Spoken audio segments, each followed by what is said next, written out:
এখন বসন্তের শেষ, এখন অনেকেরই ছাদ বাগানে আম আর লেবু গাছে প্রচুর গুটি ধরেছে। কিন্তু এই সময় সব থেকে বড় চিন্তা হলো, এই গুটিগুলো কি টিকে থাকবে নাকি সব ঝরে যাবে।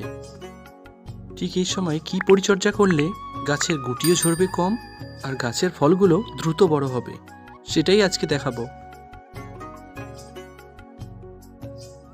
প্রথমেই মনে রাখবেন, আম বা লেবু গাছের গুটি ঝরার প্রধান কারণ হলো জলের ভারসাম্য ঠিক না থাকা।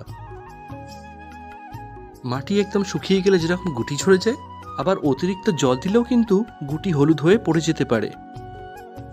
তাই তোমাদের জন্য প্রথম টিপস, টবের মাটি সবসময় হালকা ময়েশ্চার বা ভেজা রাখতে হবে। কাদা কিন্তু একদম করা যাবে না। রোদ বেশি হলে বিকেলের দিকে জল স্প্রে করতে পারেন।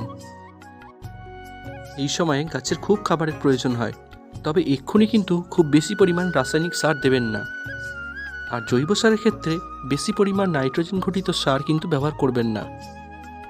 তোমাদের জন্য দ্বিতীয় টিপস, সামান্য পরিমাণ পটাশ আর বোরন মিশ্রিত জল গাছের গোড়ায় দিতে পারেন। তবে আমি বলবো গাছেতে স্প্রে করুন।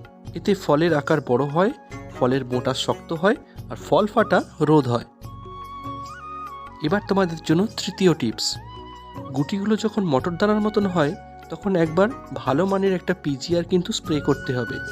এক্ষেত্রে মিরাকুলার স্প্রে করাটাই সবথেকে ভালো। খুব অল্প পরিমাণে স্প্রে করবেন। এতে ফলের গুটি ঝরা কিন্তু অনেক কমে যায় আর ফলের বৃদ্ধিতেও কিন্তু খুব সাহায্য করে।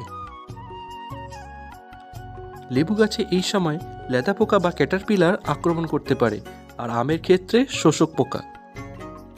তাই এবার তোমাদের জন্য চতুর্থ টিপস, তোমরা চাইলেই আমার আগে দেখানো সেই কাকা কীটনাশক বা নিম তেল 1 লিটার জলে 2 মিলি মিশিয়ে স্প্রে করতে পারো। তবে অবশ্যই খেয়াল রাখতে হবে, প্রখর রোদে কখনোই স্প্রে করা যাবে না, হয় ভোরে নয়তো বিকালে। ব্যাস, এই কয়েকটা দিন আর একটু খেয়াল রাখুন। ফলগুলো যখন আরেকটু বড় হয়ে যাবে তখন ভয় কম। তোমাদের গাছের বর্তমান অবস্থা কেমন? গুটি কি এখনও ঝরছে? কমেন্ট করে কিন্তু অবশ্যই জানাও। আর ভিডিওটা ভালো লাগলে লাইক করুন আর বন্ধুদের সাথে অবশ্যই শেয়ার করুন। যারা প্রথমবার আমার ভিডিও দেখছো তারা অবশ্যই চ্যানেলটাকে সাবস্ক্রাইব করে বেল আইকনটা অন করে দিও। আজকের ভিডিওটা মোটামুটি এখানেই শেষ করছি। দেখা হবে আবার পরের কোনো গল্পের নতুন কোনো টপিক নিয়ে। আজকের মতন টাটা, বাই।